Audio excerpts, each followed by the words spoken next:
You'd be like, oh my God, I love your show. So I'm naked, sorry, but I love your show so much. Why are you here?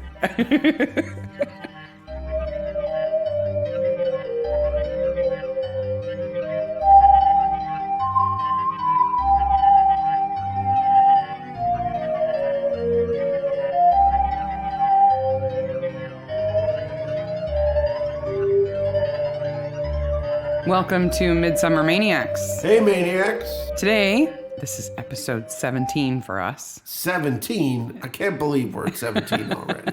And it's season 4, episode 4 of Midsomer Murder, better known as Who Killed Cock Robin.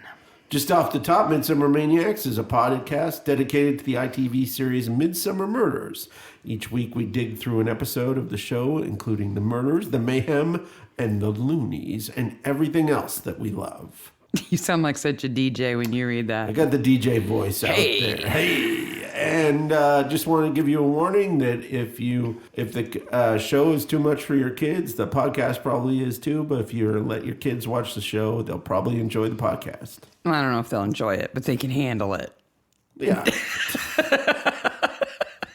I don't think there are many 12-year-olds who are like, ooh, can we listen to Midsomer Maniacs? I'm still kind of stunned that anyone is. Ooh, we can listen to Midsomer Maniacs. But we're really glad that you do. But we have said such amazing comments lately of just people saying the most absolute nicest things.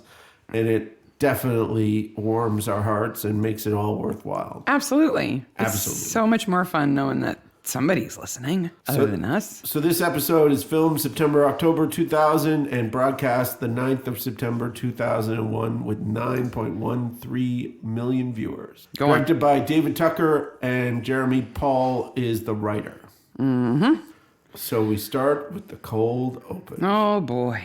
So first of all, I think we have to address this idea of who killed Cock Robin. So this is a reference to a poem, right, called Cock Robin, with a kind of lilting sing-songiness to it. Right. And there are all these different versions of course, yeah.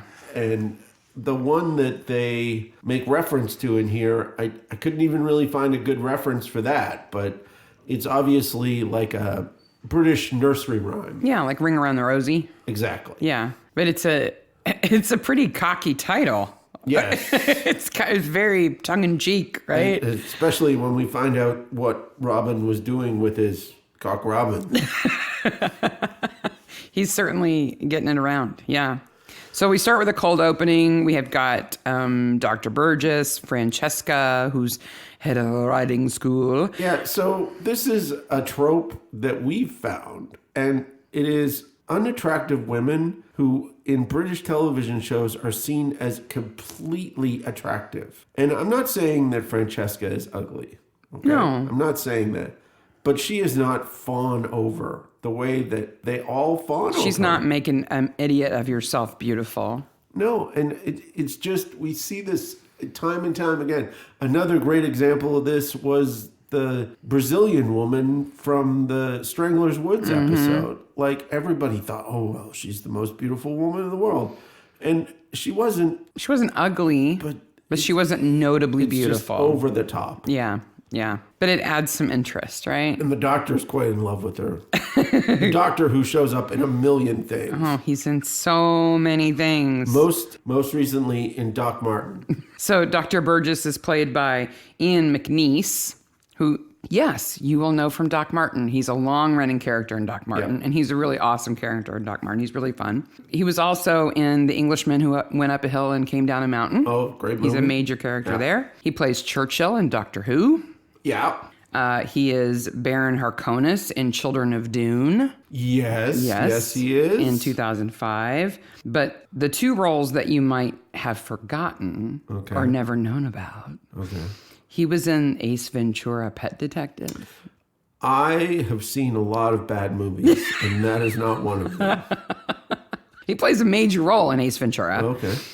He was also in a movie called White Noise with Michael Keaton, where Michael Keaton plays a widower who thinks that he thinks he can contact his dead wife through like static transmissions, but then made a remake of accidentally this, finds aliens. Yeah. Oh. Yeah. Oh. He plays an American in that one, I think. That movie. Yeah. Okay. I remember thinking it was kind of weird and fun. But yeah, that's Ian McNeice. He's been in so many things. So Oliver, the doctor, he's kind of tipsy, and he says goodnight to Melvin, who we don't know who he is at this point in time. No. All we know that Francesca gets on top of him, which, yeah, okay, about that. Yeah, and Dr. Burgess is a little tipsy, to say the least. So he's driving home. Goes careening around in his car. And what does he see but a goat? That poor goat lives by that bridge. I think it's a stereotype. I think it's rather rude of them to leave Billy the goat tied up at the bridge.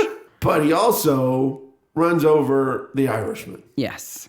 Yes. Sean O'Connell, who we don't know is Sean O'Connell. Right. Yet. So we'll talk about him later. Because at first, I immediately see him. I go, oh, yeah. Yeah. And why do you say that? So he's on a Canadian show called The Republic of Doyle, in which the theme song ends with, oh, yeah. So wherever he shows up, including just recently, what did we see him in? We saw him in... His name's Sean McGinley. He was also in Braveheart. He had a pretty big role in Braveheart. He was in Shetland recently. Yeah, he was in Shetland. And most notably, other than, oh, yeah, his head is shaped like a light bulb. Yeah, his head... I remember you remarking on his He's head. a great actor. His head is shaped like a light bulb. Not a compact fluorescent. It's not squirrely like that. So this is 10 years before Republic of Doyle. But, of course, we didn't really know or recognize him when we watched Republic of Doyle. And then we saw this episode again. We're like, oh, yeah! Yeah, it's that guy. It's light bulb head guy. And I remember you talking about his giant light bulb head in Republic of Doyle. So he disappears out of view of the headlights. We assume that Dr. Burgess has hit him and knocked him into the ditch or something. But then, it's the car's conveniently towed away and everything's kind of swept under the carpet for the night, right? Before that, the doctor is Drooly McDroolerson in the car. Well, he's really drunk. He's... has copious amounts of drool. I kept wanting to wipe the screen. Maybe it's because he sat there looking at Francesca for hours and it was just built up. Francesca. And Mary Moen, who's the sort of nosy neighbor here, turns her light on and looks and then turns it off and then looks again and then lights on and off. She obviously knows what's going on. And doesn't want them to know that she knows, which was a smart thing for her. The doctor goes to the pub... and he talks to this guy named Bill. Bill the barkeep at the White Swan. The goat's name is also Bill. He's Billy the goat. Yes. And Frank Lightbourne comes to take the car away. Right. Yeah. And the doctor at this point is reasonable and says several times, we have to call the police. I think I hit somebody. And they're like, no, you didn't hit anybody. We take care of our own here. No. Well, we know how Frank takes care of his own. Yeah. So it's all swept under the carpet, except for Bill in the pub can't stop talking because he picked up a phone and called Barnaby. Well, yeah. I mean, Burgess is conscious of the fact that he may have hurt somebody. And by the light of day, I think Bill says, you know what? Yeah, we got to look into this. And he calls Tom. He wants him to do it kind of under the radar, but he does call him. Well, no, Tom and Joyce are just going to a pub to have lunch. She's like, oh, is it that nice one with the good food? And he's like, no, it's the one with the chips, crisps. So I guess and this the good is beer. A working lunch. Poor Joyce. Poor Joyce. And then she just sits at a table out by the pond for an hour by herself eating chips. So we find out the Irishman's a horse whisperer, that Bill has rented him the cottage, but really doesn't know all that much about him.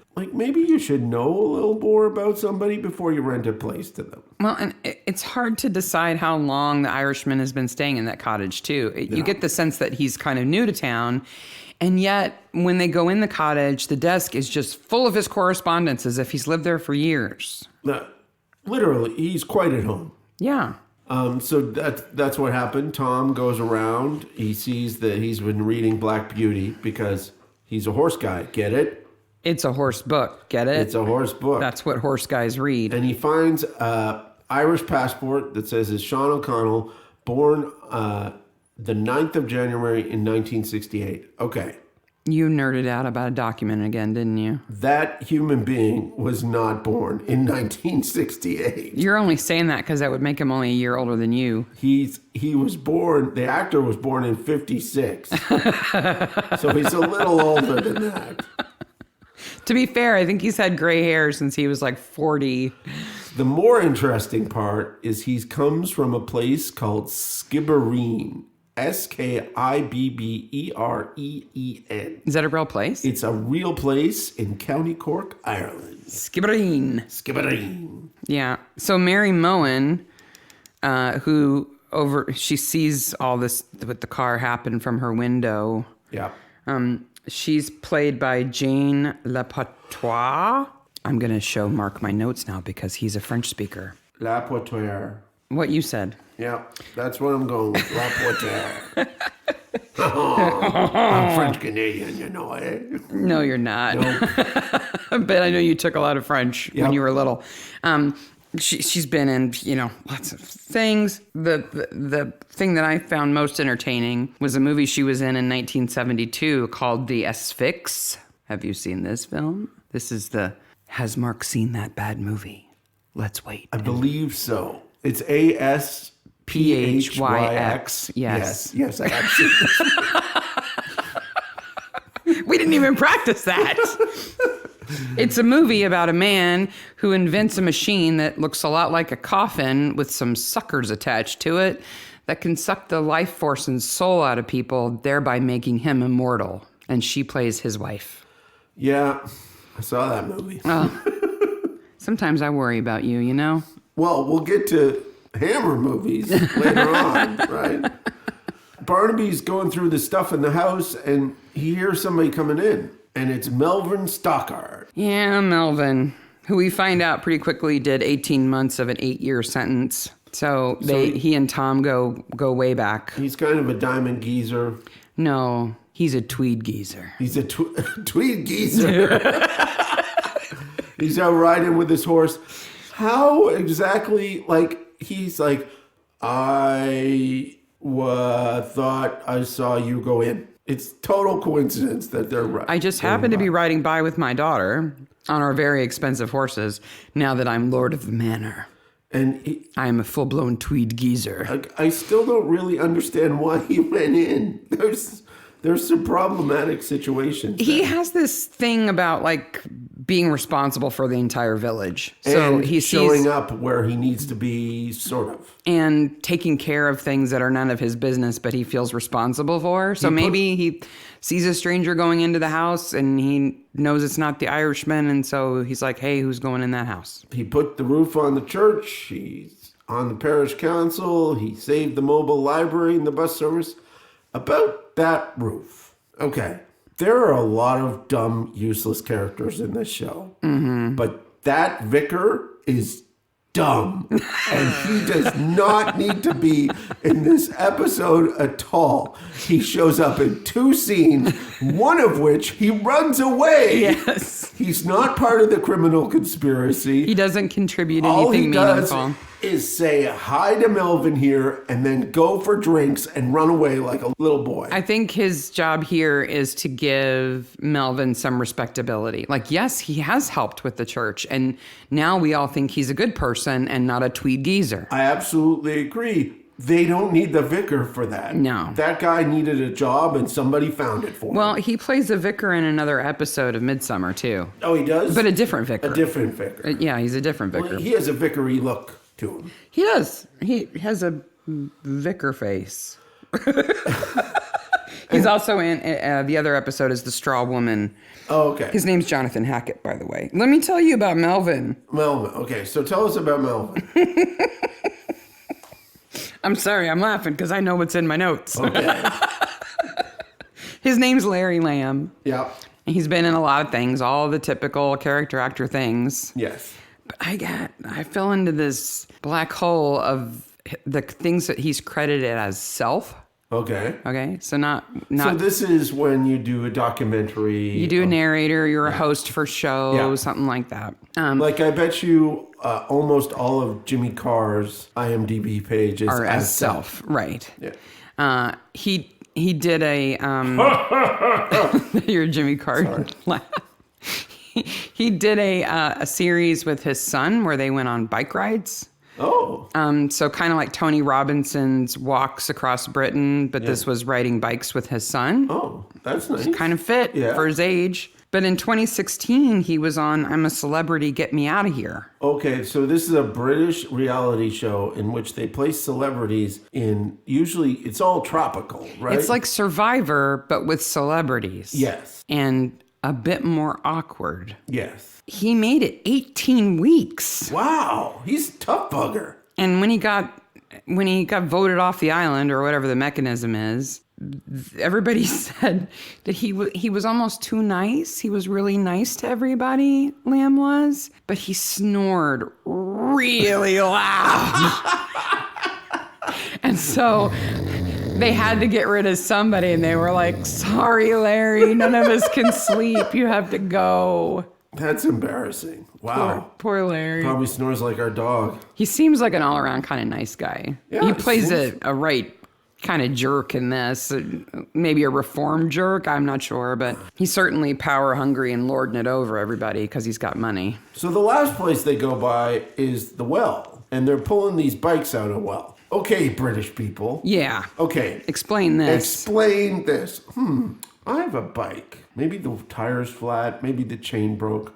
Down the well it goes. So you two have seen other references to bikes and wells. Absolutely. It wasn't just me. No, it's... Because I Googled all over the place trying to find an explanation for why there are bikes and wells. Well, I've got a theory. Okay. Stunt riding. That's quite the stunt ride. Really bad stunt riding. I'll go around and around and around. Oh, and then I can't get out. And then I'll jump the well. Oh, my bike fell in the well. My bike fell in the well. Well, you got something kind of big like a bike and it's broken and you can't fix it. Yeah. What are you going to do with it? Throw it down the well. Throw it in a hole. Okay, I have a question. Again, this is spoilers, right? I have a question is becoming your so, by the way. Just throwing you off completely. Frank and his sister killed Robin and put him in the well. And then threw bikes on top of him. And they know that people are going through the well. Why is Frank not going, let's go to Spain? Because that would be obvious. But still, my bigger question... why doesn't he go to the well and put him somewhere else? No. That's not the bigger question. The biggest question is they pull bikes out first. So in the 6 weeks since they put him in... Well, there was a rush on bad bikes. Other people have thrown bikes in on top of him. Our bikes. Bikes. Or Frank and Bridget thought, if we throw bikes in, nobody will know he's down there. Frank and Bridget get the bikes? Who knows? They're bad people. Maybe they steal them off little kids and throw them in the well. I guess. It's stunt riding, I'm telling you. So they get to the big pile where Melvin lives now, and they meet up with Jackie Marsh, who is like a criminal, toady? Yeah, like a toady. A lackey? Yeah, who obviously was part of Melvin's gang. His muscle? Yeah. His creepy butler? Yes. His wife, Lily, is no better. Yeah. And Barnaby knows these people, right? And Barnaby asks about Stockard's wife. Bubbles. Is this a common name in Britain? It's not a common name here. I think it's a nickname for Barbara. Maybe, yes. But she runs a jewelry shop in Oxford called Bits and Baubles. More on that later. Baubles, not bubbles, right? Yes, Bits and Baubles. Jackie March is played by George Ennis. Yes. Who has a fantastically out-of-date personal website. Oh, if you've got an hour. Go to his website. Including a day-by-day blog for like 2 years. Fantastic. Notable in his history is he was in a fantastic movie in 1985, fantastic being ironic here, called Morons from Outer Space. Wow, he was in Morons from Outer Space? Have you seen that? Of course I've seen that. It was a bad movie in the 1980s. We rented it on VHS, baby. He does a lot of theater now, a lot. And he does a lot of nice things for a lot of people. He's a good actor. Yeah. And he seems like a genuinely good person. But man, can he play a baddie. Oh, he had the scowl going on. He says like 3 things in the entire movie. And that mustache and that his hair's very dark. Fantastic. Yeah. Francesca shows up. And then Joyce shows up. Yeah, out of nowhere. How does Joyce know where he is? Maybe she's got a tag on him. Maybe. She's got a GPS tag just on Barnaby. Wandering the village. Wouldn't you? I would. I would tag him if he was my husband. So Melvin invites them for lunch, and Barnaby says no, and then Francesca speaks in Spanish to Tom like he understands what she says. I just think it's incredibly rude to do that. I think she's saying, I am exotic and you can't understand me. I am so fancy and beautiful. Yeah, well, luckily, he already has lunch. Joyce has got a pickled egg in a bag. Yep, egg in a bag. And that'll teach him. I have in my notes, everyone thinks she's so beautiful. Well, Tom clearly does. Exactly. So Troy's going to show up, and they're going to look at this crime scene, so Joyce goes off home by herself. Yeah. And Tom goes to see what the car looks like and sees the doctor and Frank. And the doctor's like, will I be charged? And Tom's like, possibly. I don't know yet. Right. Because they don't know what's happened to the Irishman. He goes to see Mary because he realizes that she must have seen what happened. And she has a Nureyev picture. Yeah. So he is... And she can still put her palms on the floor. A famous ballet dancer. Yeah. Like he's Russian. He kind of put, in the 80s, he kind of put the Bolshoi ballet on the map, right? And yes, she can still touch the ground with her palms. And Tom claps like an old person. Like with kind of curvy hands. It's weird. She's so edgy and nervous and tense and kind of scatterbrained, and I don't know if she's scatterbrained because she's so scared or if she's scared because she's scatterbrained. I'm always getting her and the woman from who's in the train car in the episode all mixed up because they're kind of the same person, right? They're that very edgy, weird, nervous. Yeah. Meanwhile, Troy's digging around over next to Billy the goat and finds a bloody rag, so now they know somebody was hurt. Well, he also talks to Francesca for absolutely no reason at all. Oh, look how beautiful she is. Whatever. It's not that she's not beautiful. It's the reaction of everybody and the show that puts her in this situation constantly of, oh, she's just so gorgeous. Oh, whatever. No. They go to the writing school. And speaking, I feel so mean in this episode. I've already said one guy's head looks like a light bulb. My note says she works with horses because they have the same teeth. So maybe Francesca is not the most beautiful. We find out that Melvin is an investor in Francesca's fancy riding school. He's got his hand in every pie. And she said that he spent the night. Mm-hmm. Well, he's separated from Bubbles. It's raining. Suddenly, it just starts to rain in the next scene. You are so obsessed with this rain. Like pouring rain. There's no shot of like thundery skies or nothing. Does there have to be? Why can't it just rain? It is Britain. It rains. Yeah, but every other scene before this, it's just normal, and then sudden downpour. It makes the scene in the pub feel more insular and kind of crowded and closed in. I guess. Then they go outside and it's bone dry. You say it's not bone dry, but it's bone dry. The cars are wet. They at least sprayed a hose on them. Put a hose on them. All right. Well, then they did that. We find out in the pub that Julie and Chris are engaged. Julie is Melvin's daughter, and Chris is the son of a local farmer. And the lead singer of Dream Academy. You think he looks like him. He looks a bit like him. They're getting married in a couple of weeks. And Dad is upset. Yeah. Because I don't think Dad is anything but upset this entire show.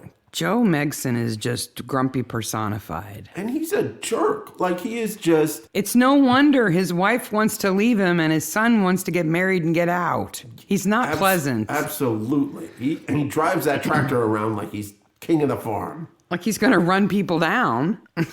Noel Wollscroft is she going to learn to cook? Not for you, old man. Whatever. Noel Wollscroft is his best man. He's Chris's friend. Yep.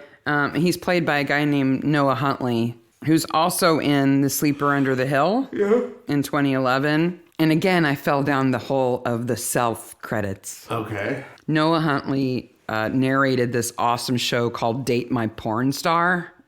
What? Date My Porn Star.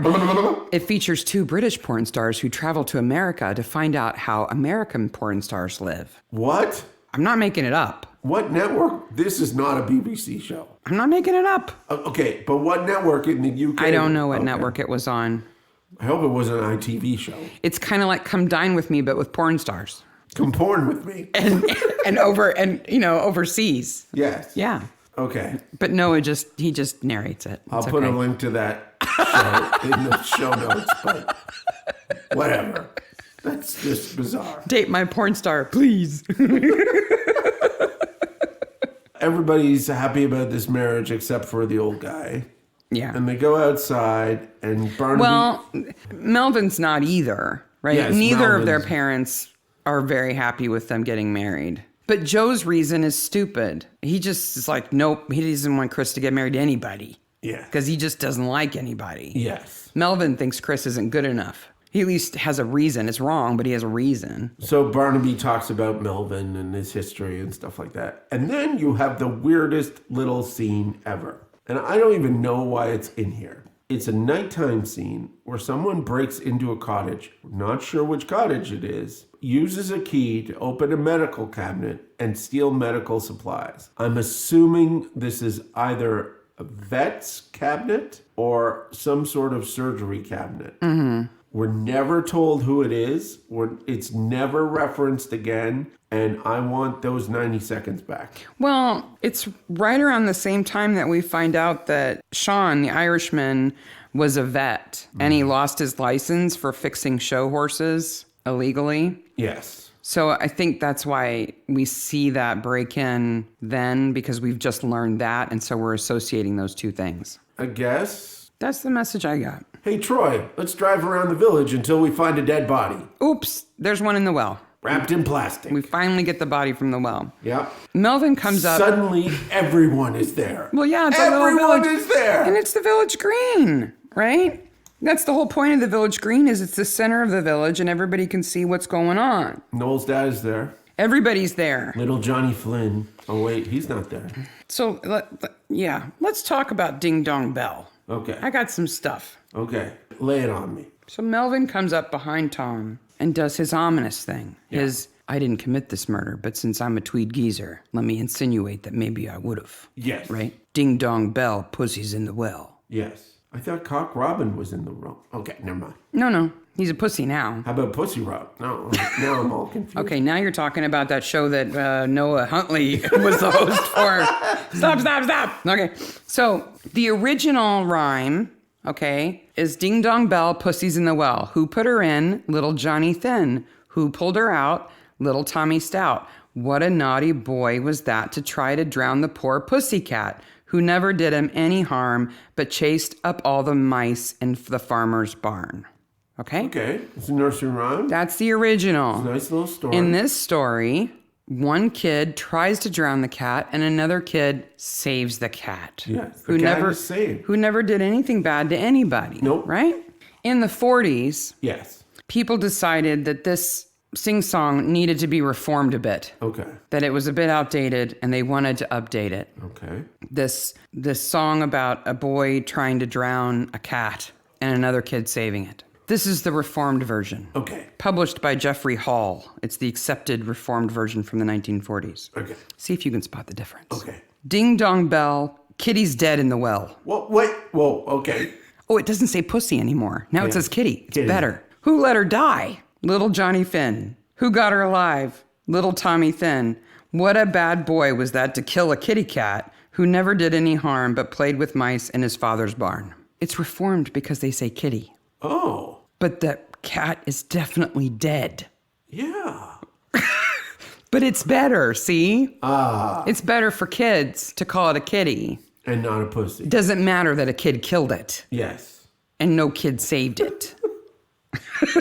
Ward is a strange thing to British people. I was Just saying. I was like, oh, there's a reformed version of that rhyme. I wonder what they changed. Kitty is what they changed.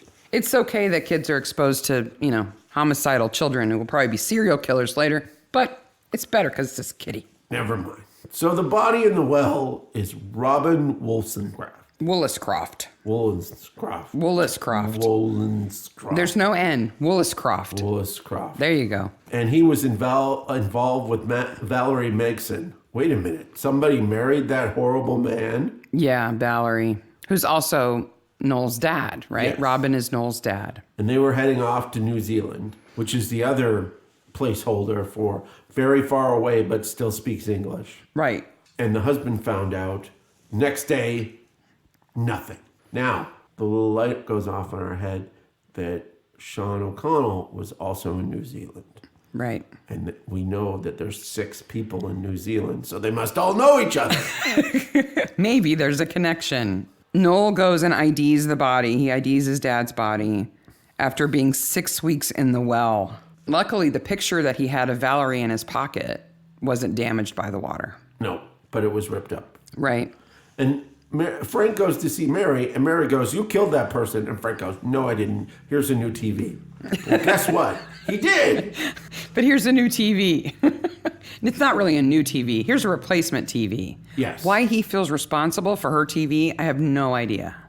It's an excuse to come over. He's helpful. So George finds a bunch of stuff in his pockets, including his passport, his airline ticket for the 12th of July at Heathrow.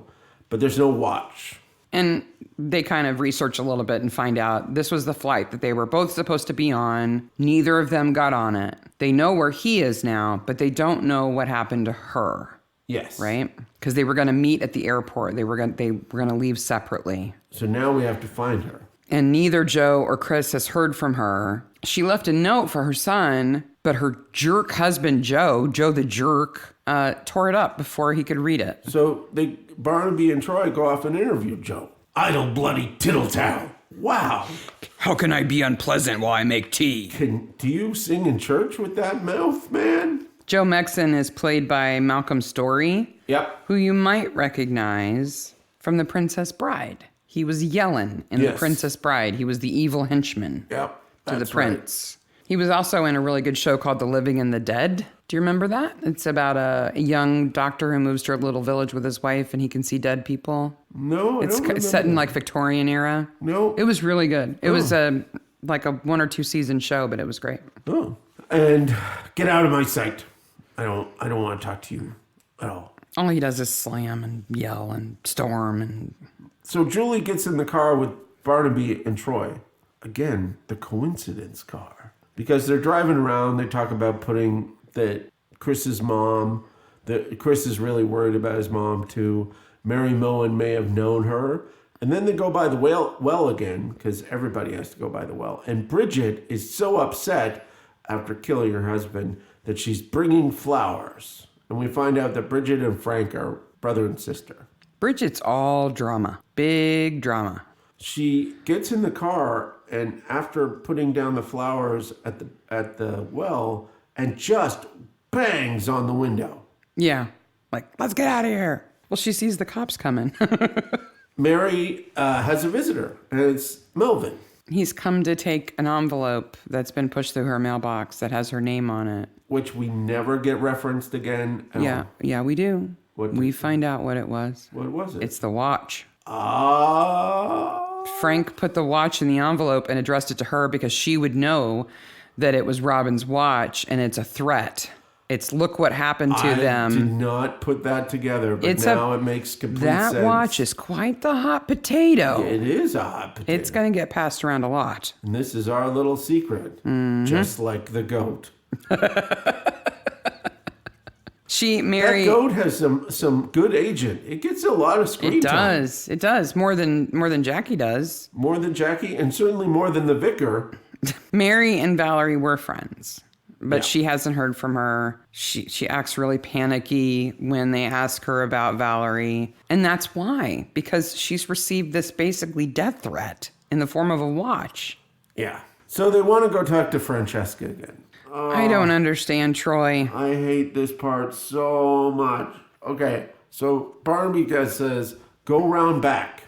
Now, I know I'm a dude, okay? But when I shower, I shut the bedroom door and the bathroom door, okay? Even when you're in the bathroom. You put 2 doors between you and anybody who shouldn't see you naked. Yes. First of all, the back door is open. Troy goes waltzing through the back door. Now, we could tell there was a shower noise. Like, she might as well be in the shower singing, swimming in the bathtub, rubber ducky, or something like clearly she's in the shower. But Troy goes, I need to investigate this further. So he goes into the bathroom, and we get gratuitous Francesca butt shot. What is he thinking? That woman has every right to take a shower in her own home with whatever doors open she wants to, and expect a cop to not just appear. Absolutely. And then he's like shocked. He's like, well, excuse me, kind of face. I have a note that says she freaks out, as she should. Yeah. I would freak out if Troy was suddenly in my bathroom. You'd be like, oh my God, I love your show. So I'm naked, sorry, but I love your show so much. Why are you here? It just is, it's so weird. I don't know what they were trying to do there. I don't think it was supposed to be, well, Troy thinks she's so beautiful, he wants to see her naked. I don't think that's it. He's not a prurient. He's not that kind of guy. But the whole scene is completely useless. It's completely unnecessary. Whatever. And then she's uppity in her robe. Yes, Mary Moen gets some interesting mail. Poop. Her dog's name is Scuff, and he's so cute. Scuff. He's a goaty. You can't touch me, you beast. Then they go to see Bridget. She's so high-strung and crazy. She's very worried about her fish. Yeah. And sudden alcohol. She blatantly lies about everything. Her son's like, that's not true. That's not true. She's like, why do you contradict me? Because you're lying, Mom. I'm going to drink now. Like, what do you know? There's this bottle right behind my pillow that I happen to be sitting on. I was at my yoga class. The next day, it was empty. Straight to the booze. Bridget's played by Linda Marlowe. Okay. She was in Tinker Tailor Soldier Spy. Okay. She was really good in that. Yep. And she was also in a show that we really loved called Jekyll. Yes. With James Nesbitt back in 2007. A show that ended abruptly and too soon. Yes, I would agree. I would say you should watch it. It's a great show. It really is a great show. But they clearly thought they were going to have another season. Because the last 90 seconds is such a cliffhanger. The last 90 seconds of, I think, the second season. Yes. You're like, what? What? You're so into it. And then just, what? But James Nesbitt is incredible in that show. James Nesbitt's fantastic. So good. Anyway, that's Bridget. Noel asks the cops, he asked, did Joe Mason kill my dad? Yeah. But he also tells them that he gave him some money. That Noel says Robin gave Frank money. Yeah. What he actually gave him was a car. Yes. That he sold for money. That helped Frank out. And so now we know that Frank is deep in debt. Yep. And that Robin gave him a car because he was going to New Zealand and he wouldn't need it. Exactly. So Robin was actually nice to Frank. And then Frank repaid him. By killing him. 2 bonks on the head. With a giant wrench. Then we find out that Julie maybe knows where the Irishman is. Because they kind of picked him up and put him in the barn to take care of him. With some whiskey. And some hay. Did you tell your father? Oh, no. No. Yeah, they did. Yeah, they did. And meanwhile, Jackie's behind him. Half the scenes, he's just in the background lurking. And then halfway through the episode, Joyce does a recap of the body count. Yeah. She wants to buy Cully some jewelry for her birthday. Let's go to Bits and Bobbles. Cully is relegated to being not even a character who shows up, but just one talked about. Yeah. One who has a birthday coming up. And Tom knows the place in Oxford to get some jewelry. And it's Bits and Baubles. Owned by Melvin's wife, Bubbles. Now. Who's trying to divorce him. Boy, did I go down a hole here. Yeah. So I was like, okay, well, obviously they put that Bits and Baubles sign clearly on that building, right? Which would be 20 Broad Street, Oxford, right? So I looked it up. So what's there? What's actually there? What I actually, well, so I didn't know what street it was on, but the two stores next to it, which were Stamp of Oxford and Flags and Old College Store. So are those real stores? Those, well, Stamp of Oxford is not there anymore. Okay. I'll talk to him. But Flags of Flags, the Old College Store, is there. And I found that address, and I did a Google map search and found out that where Stamps of Oxford was is now the Café Creme. Mm-hmm. And where Bits and Baubles is in the story, is now a place called Broad Canvas Arts and Crafts Supplies. And they're a pretty cool store. They got a great little website. They do a Christmas card competition for kids. So you went on Street View and just crawled down the street until you found the storefront that looked right? Exactly. And they have like some cool artwork in different different shots of the shop. If you live in England or anywhere near Oxford, go to Broad Canvas and help these people out. Are they a sponsor now or something? I don't know. They seem really cool. I just thought they were a cool place to shop. I can't believe that there was a stamp store. Yes, Stamp. And a flag store. Stamp. No. It's Stamp of Oxford and Flags, Flggs. Oh, okay. I think Flags is the family name, but I don't know what an Old College store is. They might sell robes or uniforms or something. Like at Hogwarts? Maybe. Okay. Wands, something like that. Okay. So Bubbles is coming to the wedding, and she loves her new son-in-law. They go out dancing. She seems really nice. But she's going to divorce Melvin because he can't do the sexy sex. That's not her reason. No. She wants to divorce him because he's horrible. Yes. And sleeping around with horse face. Wouldn't you? Get out of my shower. That was supposed to be a horse whinny, right? There was something. So Mary had phoned Melvin to say that somebody's putting poop down my door. And then there's this kind of really ominous Melvin Jackie scene where they're like, Mary needs a holiday. She needs a holiday. So what do? Well, you don't know. You don't know at that point if it's like she's going to go sleep with the fishes. Yeah, you know? No. Or she needs to go to Bermuda for a little relax. Turns out she's going to Canada. Why not? Melvin turns out to be a fairly nice guy. Yeah, he does. Well, he's got his own motives, right? Oh, he does. For sending her away. He does. And, we don't know what time of year it is, but he's sending her to Canada. So Barnaby goes to talk to Melvin, and he says, I've spoken with Bubbles, which may be the best line of the episode. And Melvin's like, oh, well, I guess you know that I can't have the sexy sex. But he goes, there's many ways of pleasing a woman, didn't you know? That was really uncomfortable for me. It was extremely uncomfortable. And I think Tom was uncomfortable, too. By the way, why don't you come to my party? Which isn't actually a party. It's more a convince Tom to do this thing. Yeah, it's more like a whodunit party. Like a murder mystery party, but it's real. So then they get in the car and they talk about the car, Robin's car. Mm-hmm. Now, this probably went by so fast that most of you didn't even pay attention to this. But we are who we are. And I watched this scene like 5 times trying to figure out who they were talking about, who owned the car, who sold the car, how much the money was in debt. It really doesn't matter. Robin gave Frank the car and then somebody gave him some more money. And then Frank sold it. That's it. Right, yeah. We also find out, though, that Joe's been giving Frank money. And I never understood that. And where is Joe getting the money? I mean, he's got a big farm. I guess. And it might not have been a lot of money. But who knows? Certainly not for being loyal, because Frank immediately throws Joe under the bus Constantly. the moment he can. But Frank couldn't have been blackmailing him either because everybody knew that Valerie was running away with Robin. It's not as if he had something on him. Yeah, it's just weird. Yeah, I don't understand that one. So Tom and Joyce show up at the party.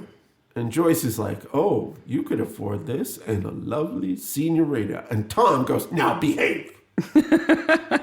I felt bad for Joyce because I think this is genuinely the kind of event that she's excited to go to. Like, it's like a party at a pretty house and she gets to wear a nice outfit and meet nice people. And then it turns out it's just an interrogation scene. Well, luckily Troy in a uniform are hiding in the bushes. Really badly. It's like when a little kid covers their eyes and thinks you can't see them. That's what Troy's doing in the bushes. It's totally like that. So they go inside, and the first thought I have is, oh yeah, the doctor's in this show. Yeah, we haven't seen Burgess for forever. Oh wait, there's the vicar. Yeah. And they toast to happy days, and then it becomes, let's help Tom frame this guy. And it's so uncomfortable. Right away, it's like, wait a minute, this is not why we have a party. And the doctor goes, excuse me, I have to go. And Joyce rolls her eyes so hard that gravity must shift in the room. Like, she's like, oh, great. I thought this was going to be a nice party. And then the vicar takes his cue, throws Joe on the bus, and says, oh, I have to go now, too. Joe didn't. Better go. And I gotta say, Dr. Burgess bustling away is much funnier than the vicar bustling away because Burgess has got more wobble to him. Ugh. And then we never see the vicar again. Most useless character ever. Oh, darn. We never see him again. In a weird scene, the uniform and Troy storm into Jackie and Lily's cottage and find nothing. Maybe Troy's trying to find somebody else in the shower. Maybe. I don't think he wants to see Lily in the shower. She's an old axe-faced lady. No. So now comes the important part of the episode. We both watch these on Amazon, which has this X-ray feature, which gives you all the actors' names and things like that.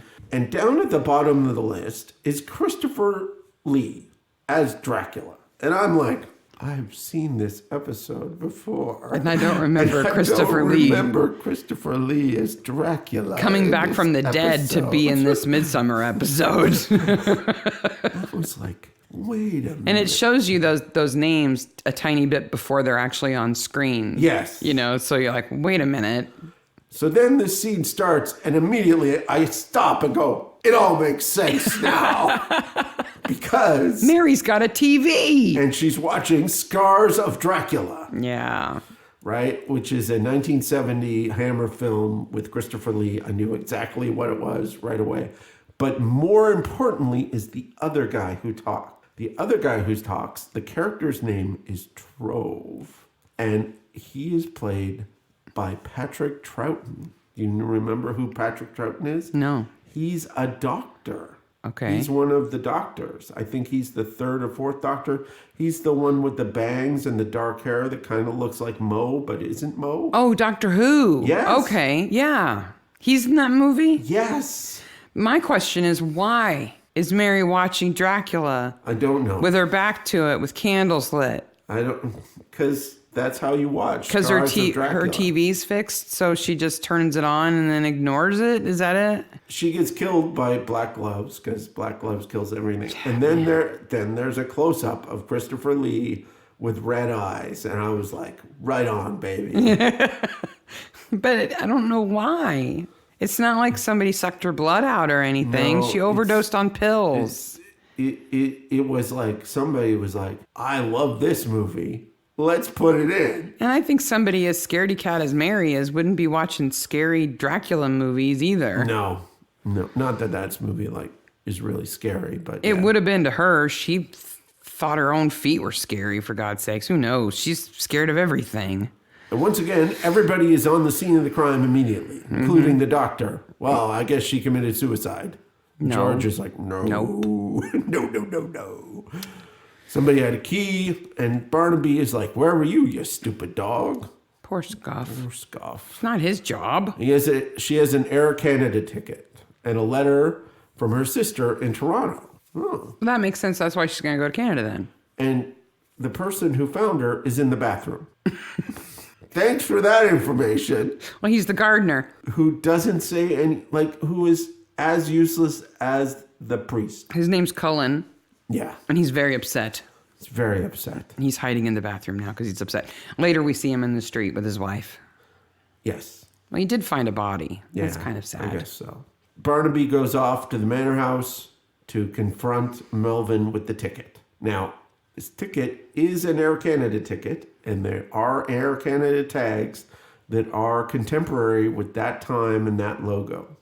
Okay. I'm shocked that you looked really closely at this airline ticket, Mark. I'm familiar with these tickets, okay, because I saw them a lot. This is back when you were going to fly, you had to buy your ticket in advance because you had to get it in the mail. Yes. And if you lost it, you were just out of luck. But this ticket is not to Canada. No. No. First of all, it says across the top, specimen ticket not valid for transportation. Well, that's better than that credit card a few episodes ago. It also says on it, test ticket. And it is for a trip from Brussels to Amsterdam. Oh, does Air Canada go between those two places? I don't believe so. I don't think so. Well, I don't think you were supposed to look that closely at that ticket. I guess. They didn't know about you. Yes. So we find out that Sean was actually acting for Valerie Megson. Yeah, because they met in New Zealand. Yeah. Which kind of takes some weight off Barnaby. He seems a little bit relieved when he learns that because she must be alive. Yes. Right? So she did make it out of the village, unlike Robin, who just made it into the well. And Julie says that actually I did have my dad meet with Sean. Yeah. And he said he would take care of it, right? He would help Sean out. And now Sean makes a reappearance. Yep, here comes Lightbulb. And the weirdest horse cam ever. It's really strange. We get the view of events from the horse. Sean is really beat up, right? Because he got hit by the car. So he's in a wheelchair in this hideous green coat. Oh, my boy. Don't go crazy, my boy. Oh, yeah, my boy. Don't go crazy. I really want some weed and whiskey. Do you want to know? Do you want to know what my notes? I have magic powers, my boy. What's done is done. Let me read you my notes. Okay. I will continue. I'm laughing because I know my note is so funny. Sean is a horse whisperer. This is what he says. Okay. I'm sorry. You say it, and I will repeat it as Sean. Okay. I know my head looks like a light bulb.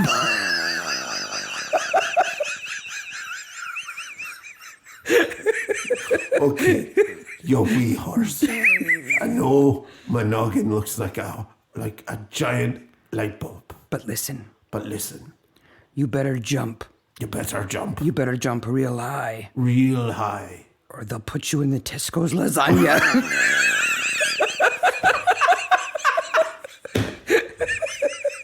Or into the Tesco's lasagna you go. For those of you who don't follow British news, a few years ago there was this big thing about finding a horse in lasagna. Well, it works. That horse jumps. Or off to the glue factory with you. Oh. We amuse ourselves so much. Oh, I hope it's half as funny to everybody else. Oh, wait. It's time for another extreme close-up. Listen to the light bulb. Jump high for the Arab guy. I speak from the wheelchair. Yes. He makes a whole $1,000 for that gig. Don't go nuts yet. Don't go nuts yet, wee horsey. Now, You'll be bound for Tesco. I thought this whole time, until they get into the arena, I thought Melvin was raising race horses. Yeah. And race horses are super valuable if they're good. They're wee jumpers. He's like a dressage horse, like a jumping horse. You can do it. And not like running and jump. I mean, I guess he could compete in speed jumping, right? I know they have those kind of events. It's an Olympic sport, what they do. I know, but those are not the horses that like millions and millions of dollars are paid for because they can win all these races. The horse is only $300K. It's hardly worth the Arabian prince coming over and flying that horse back to wherever he's from. I gotta say, in a show that is pretty good about not being racist, that was really racist. With the sheik? Yeah. And if that horse is that ticked off in the wagon, how are they going to get him on a plane? Well, as soon you get on the plane or it's the Tesco's for you. You liked my joke. I did it all for the horses. And then Tom wants to take Sean out of there because he thinks Melvin's kind of using him. And Melvin practically threatens his life in front of Tom. Well, I'd hate for you to leave. Something, bad might happen to you. He goes into his Tweed geezer thing, right? Plus, I got a big bag of pot for you. Yeah. And he's like, oh, okay, I'll stay. It's all right. It's cool. So they follow the doctor into the middle of a field to do an interrogation. Yeah, talk about gangsters. This scene... It was very Peaky Blinders. It was kind of Peaky Blinders, kind of Seven, like... What's in the box? Widows and orphans. And I think it's because Burgess is so dramatic. Yeah. He's so weak and drooly that he drops to his knees. They don't shove him to his knees or anything. He just collapses.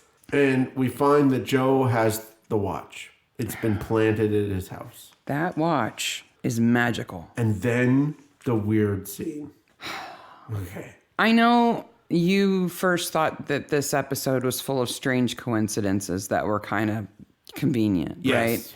But I also think it's full of unnecessary scenes. And this is one of them. The breaking into the vet place is unnecessary. Every single moment that the vicar is on scene is unnecessary. This scene with Frank and Bridget, it's borderline incestuous, which brings up a question that doesn't need to be It's there. all Badger's Drift, right? Yeah. So Frank is polishing up the doctor's car. He's made the repairs. Bridget shows up in this big fur coat, kind of insinuating there's not much underneath it, with a bottle of booze. And she says, I've come to play.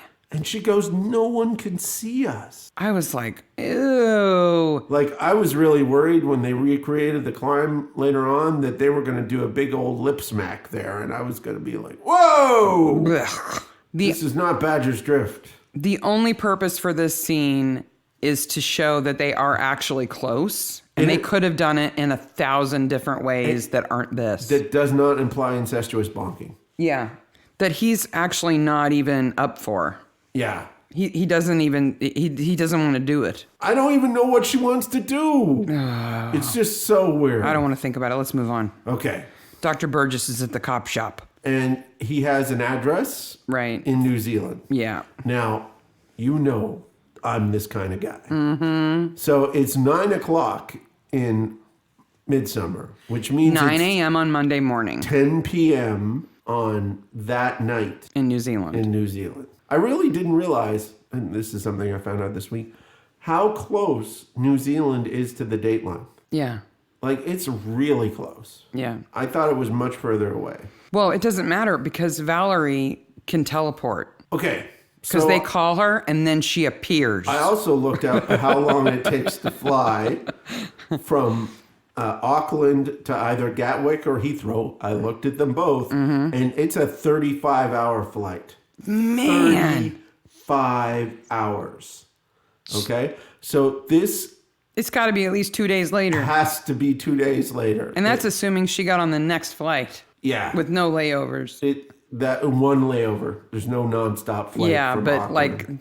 the shortest layover possible is what I'm saying. And you know where they lay over? No. Los Angeles. What? That is the quickest way for them to go. Oh, we gotta look at a globe. It's like they go 3/4 the way around the world. They fly from Auckland to Los Angeles to London. I'm never going to New Zealand. You are never going to New Zealand. I hate flights. We won't go in a boat. We won't go on a plane, and we can't drive there. If we could just use Valerie's teleporter, we'd be there real fast. Mom, is that you? Dude, it's your mother, who you thought was dead. Yeah, it is a nice scene, though. They stretch it out a bit.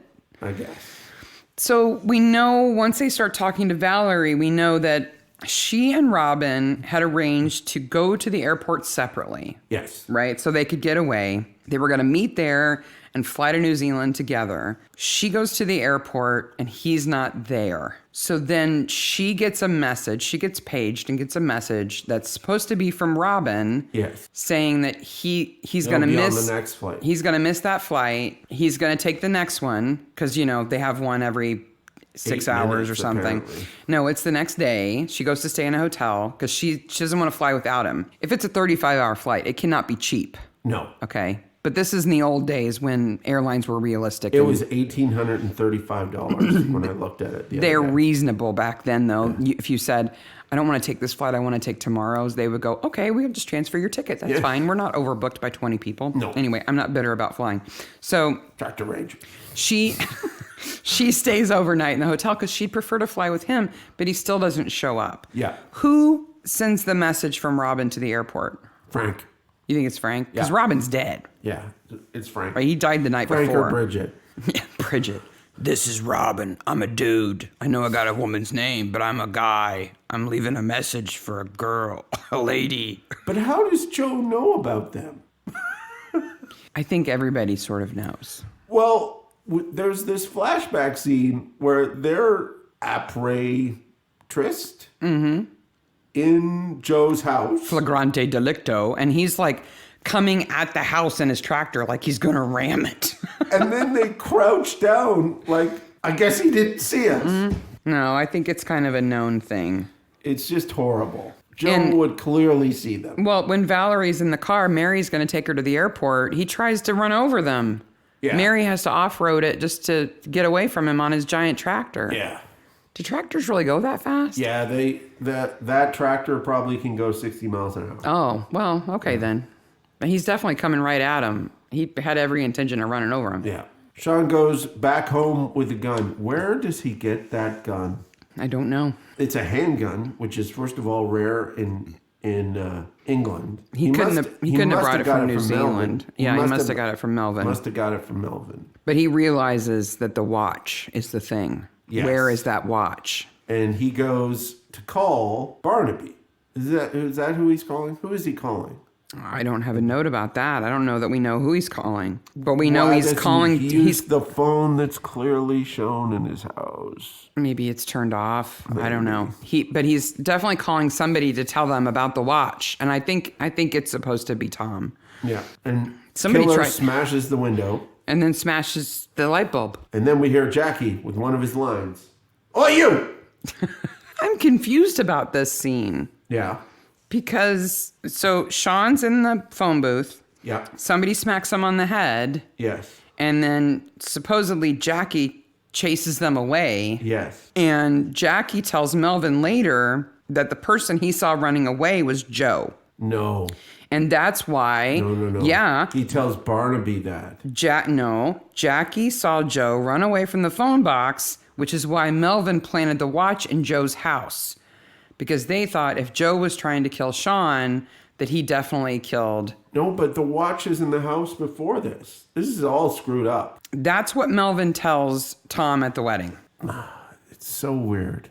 And the watch broke on July 11th. Yeah. At 11:05. Yeah. And it's planted by Stalker. So let's have a wedding. Yeah, with a gavel. Have you ever seen a gavel at a wedding? Don't you usually just tap a glass? So, no, this is a British thing. Oh, okay. Bang the gavel. Yep. And there's a reception. The band is warming up. Joe is sad. Mm-hmm. And they bang the gavel. And the best man starts to give a speech. And my next line is, that's right. I remember it now. Noel's the killer. No, you were wrong. I was wrong. Melvin gives the worst toast. It's all about him. He says he's had some luck with the GGs. Do you know what that is? Yes, I do. And you have no idea why. I have an idea of what it is. I know what it is because I looked it up. I know what it is because the Ottawa U football team is the GGs. Oh, that's a completely different reason than I have. What is your reason? So he says I had luck on the GGs, which is a reference to horses. Yes. GGs are horses, right? So either it's a reference to everybody saying gee up at a race. Gee up, right? So they're GGs, which the internet does not like. Yes. And the Oxford English Dictionary does not like, because that's "gi" and not "g." So the other reference is to the 1530s. Okay. When a football game became bloody and violent, and a mayor named Henry G. decided football was too violent and replaced that football field with a horse track. Huh. And banned football on Shrove Tuesday of 1533. Isn't that interesting that both of our stories revolved around football? Yeah. But yeah, that's what the Ottawa U team mascot. It's a horse. And they're called the GGs. Yeah. His name was Henry G. That football game is quite the story. Oh, yeah. You should look it up. Is it violent? I've heard reference to that football game before. Then we have this scene where Barnaby gathers all the suspects together. He can sure ruin a wedding, can't he? Yeah. But every wedding you go to nowadays, if there's a professional photographer, there's this big window of time between the ceremony and the reception, because they have to take all the official photos of the bride and groom and all that stuff. And the attendees are all sitting around twiddling their thumbs. But this is the window between dinner and dancing. Yes. Because they do it in a separate tent, which I've never seen either. That weird band is in the other tent. So a tiny little part here is Bubbles tells Melvin to shut up, and Francesca kind of goes, Francesca's kind of yeah, he should shut up. I don't get the sense that Francesca's an idiot. I think she's a smart woman. Yeah, I think so too. They bring O'Connell in bringing in Hannibal Lecter on a dolly with the watch. He's got the watch. The hot potato watch is what I call it. It was Robin's watch. Yeah. Then Frank and Bridget kill Robin. Yep. And they smash the watch. Yes. So Frank picks it up, puts it in an envelope, addresses it to Mary. Yes. Hot potato. Puts it through Mary's mail slot. Pick it up. Mary freaks out. Pick it up. Calls Melvin. Pick it up. Melvin comes and takes the envelope with the watch. So now Melvin's got it. And according to Melvin, Jackie saw Joe run away from the phone box after trying to kill Sean. So that meant that Melvin thought that Joe was the killer. And so he thought, I'll plant it at Joe's house because that will seal the deal. He won't be able to get away with it. It's weird. Bottom line is, Frank killed Robin. And then killed Mary. For Bridget. Yes. As a favor to Bridget. Because she gave him some money. Because he was leaving her and running away, and she wouldn't have it. So they knew that he was going to bring the car by, so they're waiting for him. Here's Robin doing this nice thing, giving Frank this car to help him get out of debt, and Frank repays him by bashing him on the head and killing him. There's this weird thing at the end where they're like, we're all family now. And there's this reference to, I only have two, or who am I sorry for? Or... Joyce says, well, Melvin has 3 women. He loves them in his own way. And Tom goes, well, lucky me, I only have 2. Yeah. Because it's Bubbles and Francesca and Julie. Okay. And he has Cully and Joyce. And then the episode ends. Yeah. So we've got 2 corpses, Robin and Mary. Who's better? I gotta say, Robin is probably better. Yeah, he's got the fake skin on him and everything. And there's a little, are those maggots? It's implied they're maggots.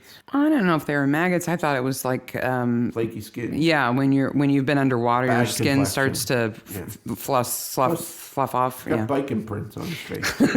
He's got... Really, he deserves all the attention because he was under the bikes for 6 weeks. Yeah, in that tarp. Yeah. If Bridget is wealthy enough to help Frank, why didn't she help him out before? If Frank is the actual killer, why does he act like the killer right away and Mary's like, you're the killer? No, here's a TV. I did want to watch Scars of Dracula. After this episode, what happens? So we have to assume that Frank and Bridget are both going to go to jail. So that leaves Noel on his own. But he's a grown man. He'll be okay. Man. He seems to be, He seems nice. For someone who is falsely accused by me as the killer. Whose mom is clearly a nutcase and whose dad was leaving. And he was the first one to say, you're a nutcase, Mom. Yeah, absolutely. Yeah.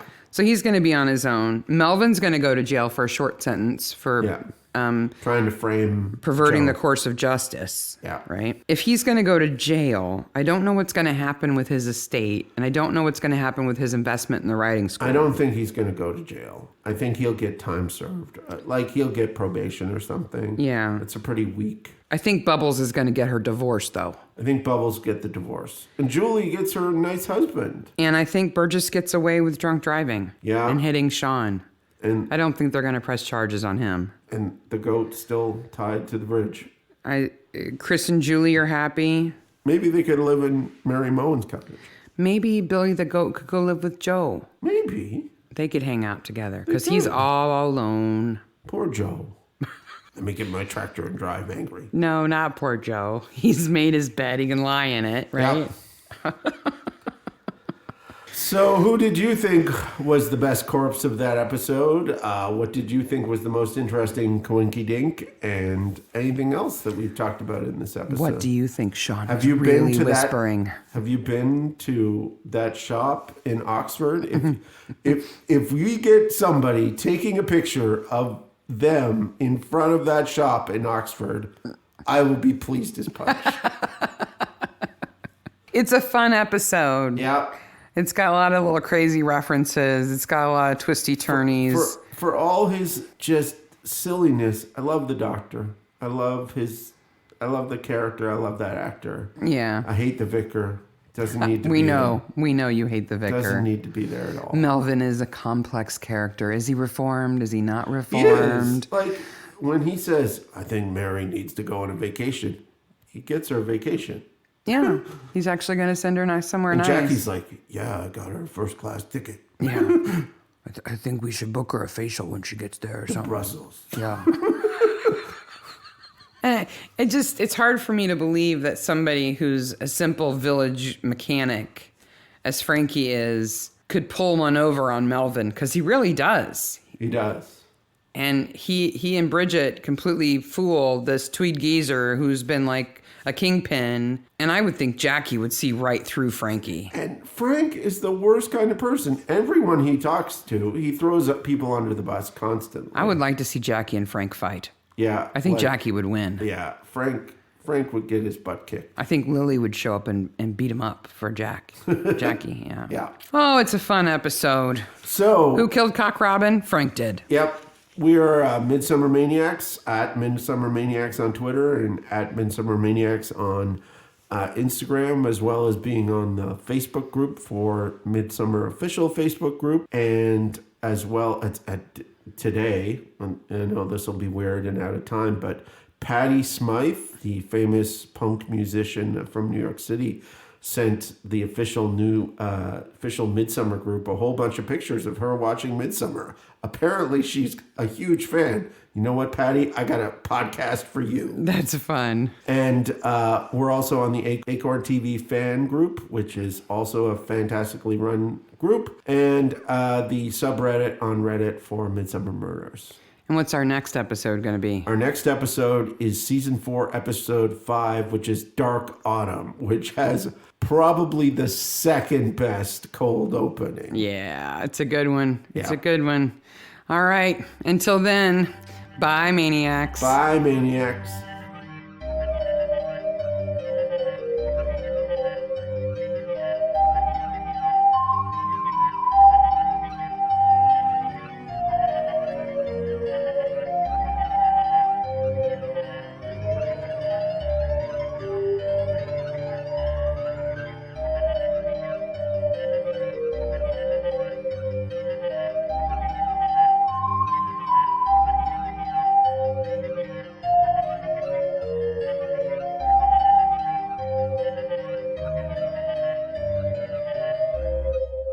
So Francesca shows up, and actually before Francesca, no, okay.